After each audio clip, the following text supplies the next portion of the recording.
I do not know where these 3 days of darkness people came from. This is literally the most easily disprovable thought that exists out there in the crazy YouTube sphere of end times prophecy people. In BibleGateway.com, again, you guys can use search terms. This is easily replicatable. I just put, instead of 3 days of darkness, 3 hours of darkness, whatever. We know there were 3 hours of darkness when Jesus was on the cross. But the 3 days of darkness. Actually, darkness over the land. Let's see, where does it talk about? Yeah. Okay, so the 3 hours of darkness, Matthew 27:45. It just says from the 6th hour until the 9th hour. So that's 3 hours. And then it says the same thing in Mark 15:33. And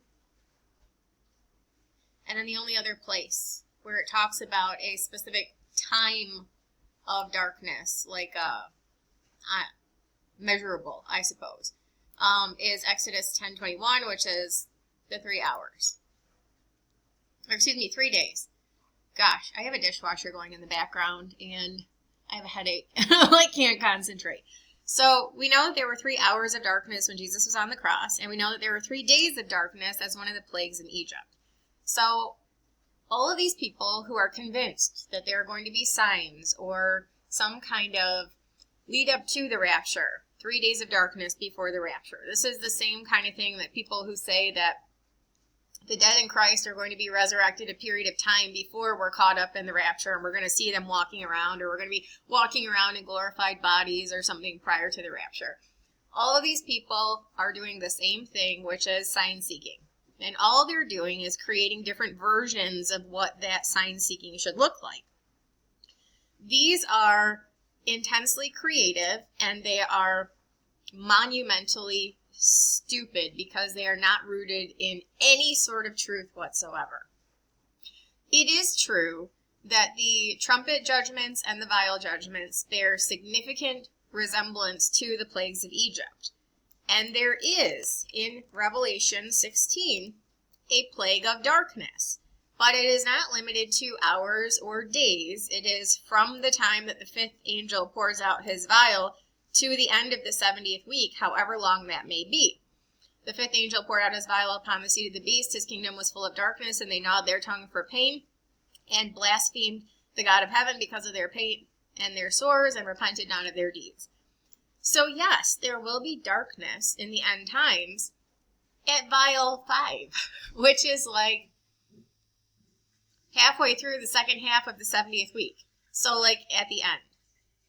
I don't know where, and I don't want people to tell me where this came from. I would like to remain blissfully ignorant to the origins of this wrong, stinking theology, or doctrine, or thought, or whatever people call it.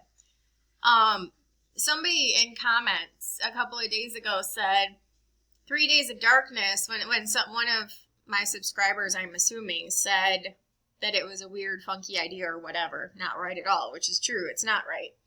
But somebody responded and said, you're wrong about that. You need to recheck it because it's all over the Bible. I have literally just showed you it's nowhere in the Bible except for Exodus 10 regarding the plagues of Egypt. And there were 3 hours of darkness when Jesus was on the cross.